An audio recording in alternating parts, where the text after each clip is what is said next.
5 सितंबर 2024 प्रात। मुरली ओम शांति। बाप दादा मधुबन। मीठे बच्चे, तुम्हें यहाँ प्रवृत्ति मार्ग का लव मिलता है क्योंकि बाप दिल से कहते हैं, मेरे बच्चे, बाप से वर्षा मिलता है। यह लव देहधारी गुरु नहीं दे सकते। प्रश्न: जिन बच्चों की बुद्धि में ज्ञान की धारणा है, शुरूर बुद्धि है, उनकी निशानी क्या होगी? उत्तर: उन्हें दूसरों को सुनाने का शौक होगा। उनकी बुद्धि मित्र संबंधियों आदि में भटकेगी नहीं। शुरूर बुद्धि जो होते हैं, वह पढ़ाई में कभी उबासी आदि नहीं लेंगे। स्कूल में कभी आंखें बंद करके नहीं बैठेंगे। जो बच्चे तवाई होकर बैठते, जिनकी बुद्धि इधर-उधर भटकती रहती, वह ज्ञान को समझते ही नहीं, उनके लिए बाप को याद करना बड़ा मुश्किल है। ओम शांति। यह है बाप और बच्चों का मेला। गुरु और चेले अथवा शिष्यों का मेला नहीं है। इन गुरु लोगों की दृष्टि रहती है कि यह हमारे शिष्य हैं अथवा फॉलोअर्स व जिज्ञासु हैं। हल्की दृष्टि हो गई ना? वह उस दृष्टि से ही देखेंगे, आत्मा को नहीं। वह देखते हैं शरीरों को, और वह चेले भी देहभिमानी होकर बैठते हैं। उनको अपना गुरु समझते हैं। दृष्टि ही वह रहती है कि हमारा गुरु है। गुरु के लिए रिगार्ड रखते हैं। यहाँ तो बहुत फर्क है। यहाँ बाप ही बच्चों का रिगार्ड रखते हैं। जानते हैं इन बच्चों को पढ़ाना है। यह सृष्टि चक्र कैसे फिरता है, बेहद की हिस्ट्री ज्योग्राफी बच्चों को समझानी है। उन गुरुओं की दिल में बच्चे कालू नहीं होगा। बाप के पास तो बच्चों का बहुत लव रहता है और बच्चों का भी बाप पर लव रहता है। तुम जानते हो, बाबा तो हमको सृष्टि चक्र का ज्ञान सुनाते हैं। वह क्या सिखाते हैं? आधा कल्प शास्त्र आदि सुनाते, भक्ति के कर्मकांड करते, गायत्री संध्या आदि सिखाते रहते हैं। यह तो बाप आया हुआ है, अपना परिचय दे रहे हैं। हम बाप को बिल्कुल नहीं जानते थे, सर्वव्यापी ही कह देते थे। कभी भी पूछो परमात्मा कहाँ है, तो झट कहेंगे वह तो सर्वव्यापी है। तुम्हारे पास मनुष्य जब आते हैं तो पूछते हैं, यहाँ क्या सिखाया जाता है? बोलो, हम राजयोग सिखाते हैं, जिससे तुम मनुष्य से देवता अर्थात राजा बन सकते हो, और कोई सत्संग ऐसा नहीं होगा जो कहे हम मनुष्य से देवता बनने की शिक्षा देते हैं। देवताएं होते हैं सतयुग में, कलियुग में है मनुष्य। अब हम तुमको सारे सृष्टि चक्र का राज समझाते हैं, जिससे तुम चक्रवर्ती राजा बन जाएंगे, और फिर तुमको पावन बनने की बहुत अच्छी युक्ति बताते हैं। ऐसी युक्ति कभी कोई समझा न सके। यह है सहज राजयोग। बाप है पतित पावन। वह सर्वशक्तिमान भी है, तो उनको याद करने से ही पाप भस्म होंगे, क्योंकि योग अग्नि है ना। तो यहाँ नई बात सिखलाते हैं। यह ज्ञान मार्ग है। ज्ञान सागर एक ही बाप होता है। ज्ञान और भक्ति अलग अलग है। ज्ञान सिखाने लिए बाप को आना पड़ता है, क्योंकि वही ज्ञान का सागर है। वह खुद आकर अपना परिचय देते हैं कि मैं सबका बाप हूँ। ब्रह्मा द्वारा सारी सृष्टि को पावन बनाता हूँ। पावन दुनिया है सतयुग, पतित दुनिया है कलियुग। तो सतयुग आदि, कलियुग अंत का यह है संगम युग। इनको लीप युग कहा जाता है। इसमें हम जंप मारते हैं। कहा? पुरानी दुनिया से नई दुनिया में जंप मारते हैं। वह तो सीढ़ी से आहिस्ते आहिस्ते नीचे उतरते आए। यहाँ तो हम छीछी दुनिया से नई दुनिया में एकदम जंप मारते हैं, सीधा चले जाते हैं ऊपर। पुरानी दुनिया को छोड़ हम नई दुनिया में जाते हैं। यह है बेहद की बात। बेहद की पुरानी दुनिया में ढेर मनुष्य हैं।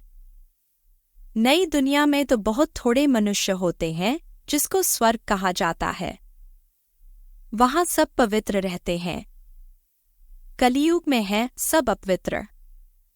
अपवित्र रावण बनाते हैं। यह तो सबको समझाते हैं कि तुम अब रावण राज्य अथवा पुरानी दुनिया में हो। असल में रामराज्य में थे जिसको स्वर्ग कहा जाता था। फिर कैसे 84 का चक्र लगाकर नीचे गिरे हो सो तो हम बता सकते हैं। जो अच्छे समझदार होंगे वह झट समझेंगे, जिसको बुद्धि में नहीं आएगा वह तो तवाई के मिसल इधर उधर देखते रहेंगे, अटेंशन से सुनेंगे नहीं। कहते हैं ना तुम तो जैसे तवाई हो। सन्यासी लोग भी जब कथा बैठ सुनाते हैं तो कोई झुटका खाते हैं या अटेंशन और तरफ रहता है तो अचानक उनसे पूछते हैं क्या सुनाया। बाप भी सबको देखते रहते हैं, कोई तवाई तो नहीं बैठे हैं। अच्छे शुरूर बच्चे जो होते हैं वह पढ़ाई में कभी उबासी आदि नहीं लेंगे।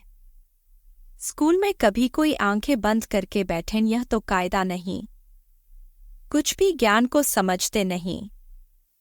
बाप को याद करना उन्हों के लिए बड़ा मुश्किल है, फिर पाप कैसे कटें। शुरूर बुद्धि तो अच्छी रीति से धारण कर औरों को सुनाने का शौक रखते हैं। ज्ञान नहीं है तो बुद्धि मित्र संबंधियों के तरफ भटकती रहती है। यहाँ तो बाप कहते हैं और सब कुछ भूल जाना है, पिछाड़ी में कुछ भी याद न आए। बाबा ने सन्यासियों आदि को देखा हुआ है जो पक्के ब्रह्मा ज्ञानी होते हैं, सवेरे ऐसे बैठे बैठे ब्रह्मा महतत्व को याद करते करते शरीर छोड़ देते हैं। उनके शांति का प्रवाह बहुत होता है। अब वह ब्रह्मा में लीन तो हो न सकें, फिर भी माता के गर्भ से जन्म लेना पड़ता है। बाप ने समझाया है वास्तव में महात्मा तो श्री कृष्ण को कहा जाता है। मनुष्य तो बिगर अर्थ समझे ऐसे ही कह देते हैं। बाप समझाते हैं श्री कृष्ण है संपूर्ण निर्विकारी, परंतु उनको सन्यासी नहीं देवता कहा जाता है। सन्यासी कहना व देवता कहना उनका भी अर्थ है। यह देवता कैसे बना? सन्यासी से देवता बना। बेहद का सन्यास किया फिर चले गए नई दुनिया में। वह तो हद का सन्यास करते हैं, बेहद में जा न सकें। हद में ही पुनर्जन्म लेना पड़े विकार से, बेहद का मालिक बन न सकें। राजा रानी कभी बन न सकें क्योंकि उन्हों का धर्म ही अलग है। सन्यास धर्म देवी देवता धर्म नहीं है। बाप कहते हैं मैं अधर्म विनाश कर देवी देवता धर्म की स्थापना करता हूँ। विकार भी अधर्म है ना, इसलिए बाप कहते हैं इन सबका विनाश और एक आदि सनातन देवी देवता धर्म की स्थापना करने मुझे आना पड़ता है। भारत में जब सतयुग था तो एक ही धर्म था, वही धर्म फिर अधर्म बनता है। अब तुम फिर से आदि सनातन देवी देवता धर्म स्थापन कर रहे हो। जो जितना पुरुषार्थ करेंगे उतना ऊंच पद पाएंगे। अपने को आत्मा निश्चय करना है। भलगृहस्थ व्यवहार में रहो, उसमें भी जितना हो सके उठते बैठते यह पक्का करो। जैसे भक्त लोग सवेरे उठकर एकांत में बैठ माला जपते हैं, तुम तो सारे दिन का हिसाब निकालते हो। फलाने समय इतनी याद रही, सारे दिन में इतना समय याद रही, टोटल निकालते हो। वह तो सवेरे उठकर माला फिरते हैं, भल कोई सच्चे भक्त नहीं होते हैं। कईयों की बुद्धि तो बाहर कहाँ कहाँ भटकती रहती है। अभी तुम समझते हो भक्ति से फायदा कुछ भी नहीं मिलना है। यह तो है ज्ञान जिससे बहुत फायदा होता है। अभी तुम्हारी है चढ़ती कला। बाप घड़ी घड़ी कहते मन ना भव। गीता में भी अक्षर हैं परंतु उसका अर्थ कोई भी सुना नहीं सकेंगे। जवाब देने आएगा नहीं। वास्तव में उसका अर्थ लिखा हुआ भी है, अपने को आत्मा समझ दे के सब धर्म छोड़ मामेकम याद करो। भगवानुवाच है ना, परंतु उनकी बुद्धि में है श्री कृष्ण भगवान। वह तो देहधारी पुनर्जन्म में आने वाला है ना, उनको भगवान कैसे कह सकते हैं? तो सन्यासी आदि किसी की भी दृष्टि बाप और बच्चों की नहीं हो सकती है। भल गांधी जी को बापूजी कहते थे, परंतु बाप बच्चे का संबंध नहीं कहेंगे। वह तो फिर भी साकार हो गया ना। तुमको तो समझाया है, अपने को आत्मा समझो। इसमें जो बाप बैठा है वह है बेहद का बापूजी। लौकिक और पालौकिक दोनों बाप से वर्षा मिलता है, बापूजी से तो कुछ भी नहीं मिला। अच्छा, भारत की राजधानी वापस मिली, परंतु यह वर्षा तो नहीं कहेंगे। सुख मिलना चाहिए ना। वर्षे होते ही हैं दो, एक हद के बाप का, दूसरा बेहद के बाप का। ब्रह्मा से भी कोई वर्षा नहीं मिलता है।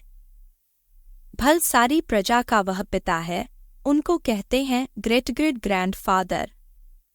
वह खुद कहते हैं मेरे से तुमको कुछ भी वर्षा नहीं मिलता, जबकि यह खुद कहते हैं मेरे से वर्षा नहीं मिल सकता, तो उस बापूजी से फिर क्या वर्षा मिल सकेगा? कुछ भी नहीं। अंग्रेज तो चले गए, अभी क्या है? भूख हड़ताल, पिकेटिंग, स्ट्राइक आदि होती रहती, कितनी मारामारी होती रहती है, कोई का डर नहीं है। बड़े बड़े ऑफिसर्स को भी मार देते हैं। सुख के बजाय और दुख है। तो बेहद की बात यहाँ ही है। बाप कहते हैं पहले भले तो यह पक्का निश्चय करो कि हम आत्मा हैं, शरीर नहीं। बाप ने हमको एडाप्ट किया है, हम एडाप्टेड बच्चे हैं। तुमको समझाया जाता है बाप ज्ञान का सागर आया है और सृष्टि चक्र का राज समझाते हैं, दूसरा कोई समझा न सके। बाप कहते हैं देह सहित देह के सब धर्मों को भूल, माँ में कम याद करो। सतो प्रधान जरूर बनना पड़ेगा। यह भी जानते हो पुरानी दुनिया का विनाश तो होना ही है। नई दुनिया में बहुत थोड़े होते हैं। कहाँ इतनी करोड़ों आत्माएं और कहाँ 9 लाख। इतने सब कहाँ जाएंगे? अब तुम्हारी बुद्धि में है कि हम सब आत्माएं ऊपर में थी, फिर यहाँ आई है पार्ट बजाने। आत्मा को ही एक्टर कहेंगे। आत्मा एक्ट करती है इस शरीर के साथ। आत्मा को आर्गन्स तो चाहिए ना। आत्मा कितनी छोटी है, 84 लाख जन्म है नहीं। हर एक अगर 84 लाख जन्म ले फिर पार्ट रिपीट कैसे करेंगे? याद नहीं रह सकता, स्मृति से बाहर चला जाए। 84 जन्म भी तुमको याद नहीं रहते, भूल जाते हो। अब तुम बच्चों को बाप को याद कर पवित्र जरूर बनना है। इस योग अग्नि से विकर्म विनाश होंगे, यह भी निश्चय है। बेहद के बाप से बेहद का वर्षा हम कल्प कल्प लेते हैं। अब फिर स्वर्गवासी बनने के लिए बाप ने कहा है कि मामेकम याद करो, क्योंकि मैं ही पतित पावन हूँ। तुमने बाप को पुकारा है ना, तो अब बाप आए हैं पावन बनाने। पावन होते हैं देवता, पतित होते हैं मनुष्य। पावन बनकर फिर शांतिधाम में जाना है। तुम शांतिधाम जाना चाहते हो या सुखधाम आना चाहते हो? सन्यासी तो कहते हैं सुख कागविष्टा के समान है, हमको शांति चाहिए। तो वह सतयुग में कभी आ नहीं सकेंगे। सतयुग में था प्रवृत्ति मार्ग का धर्म। देवताएं निर्विकारी थे, वही पुनर्जन्म लेते लेते पतित बनते हैं। अब बाप कहते हैं निर्विकारी बनना है, स्वर्ग में चलना है, तो मुझे याद करो तो तुम्हारे पाप कट जाएं, पुण्य आत्मा बन जाएंगे, फिर शांतिधाम सुखधाम में जाएंगे। वहाँ शांति भी थी, सुख भी था। अभी है दुखधाम। फिर बाप आकर सुखधाम की स्थापना करते हैं, दुखधाम का विनाश। चित्र भी सामने है। बोलो अभी तुम कहाँ खड़े हो? अभी है कलयुग का अंत, विनाश सामने खड़ा है। बाकी जाकर थोड़ा टुकड़ा रहेगा। इतने खंड तो वहां होते नहीं। यह सब वर्ल्ड की हिस्ट्री ज्योग्राफी बाप ही बैठ समझाते हैं। यह पाठशाला है। भगवानुवाच, पहले भले बाप का परिचय देना पड़ता है। अभी कलयुग है, फिर सतयुग में जाना है। वहां तो सुख ही सुख होता है। एक को याद करना, वह है अव्यभिचारी याद। शरीर को भी भूल जाना है। शांतिधाम से आए हैं, फिर शांतिधाम में जाना है। वहां पतित कोई जा न सके। बाप को याद करते करते पावन बन तुम मुक्तिधाम में चले जाएंगे। यह अच्छी रीति बैठ समझाना पड़ता है। आगे इतने सब चित्र थोड़े ही थे। बिगर चित्र भी नटशेल में समझाया जाता था। इस पाठशाला में मनुष्य से देवता बन जाना है। यह है नई दुनिया के लिए नॉलेज। वह बाप ही देंगे ना, तो बाप की दृष्टि रहती है बच्चों पर। हम आत्माओं को पढ़ाते हैं। तुम भी समझाते हो। बेहद का बाप हमको समझाते हैं। उनका नाम है शिव बाबा। सिर्फ बेहद का बाबा कहने से भी मूझ जाएंगे, क्योंकि बाबाएं भी बहुत हो गए हैं। म्यूनिसपालिटी के मेयर को भी कहते हैं बाबा। बाप कहते हैं, मैं इसमें आता हूं तो भी मेरा नाम शिव ही है। मैं इस रथ द्वारा तुमको नॉलेज देता हूं। इनको एडॉप्ट किया है। इनका नाम रखा है प्रजापिता ब्रह्मा। इनको भी मेरे से वर्षा मिलता है। अच्छा, मीठे मीठे सिकीलधे बच्चों प्रति माता पिता बाप दादा का याद प्यार और गुड मॉर्निंग। रूहानी बाप की रूहानी बच्चों को नमस्ते। धारणा के लिए मुख्य सार। 1. अभी पुरानी दुनिया से नई दुनिया में जंप देने का समय है, इसलिए इस पुरानी दुनिया से बेहद का संन्यास करना है। इसे बुद्धि से भूल जाना है। 2. पढ़ाई पर पूरा अटेंशन देना है। स्कूल में आंखें बंद करके बैठना यह कायदा नहीं है। ध्यान रहे, पढ़ाई के समय बुद्धि इधर उधर न भटके, उबासी न आए। जो सुनते जाए वह धारण होता जाए। वरदान, रूहानी नशे द्वारा पुरानी दुनिया को भूलने वाले स्वराज्य सो विश्व राज्य अधिकारी भव। संगमयुग पर जो बाप के वर्षे के अधिकारी हैं, वही स्वराज्य और विश्व राज्य अधिकारी बनते हैं। आज स्वराज्य है, कल विश्व का राज्य होगा। आज कल की बात है। ऐसी अधिकारी आत्मा रूहानी नशे में रहती है और नशा पुरानी दुनिया सहज भुला देता है। अधिकारी कभी कोई वस्तु के, व्यक्ति के, संस्कार के अधीन नहीं हो सकते। उन्हें हद की बातें छोड़नी नहीं पड़ती, स्वत छूट जाती हैं। स्लोगन, हर सेकेंड, हर श्वास, हर खजाने को सफल करने वाले ही सफलता मूर्त बनते हैं।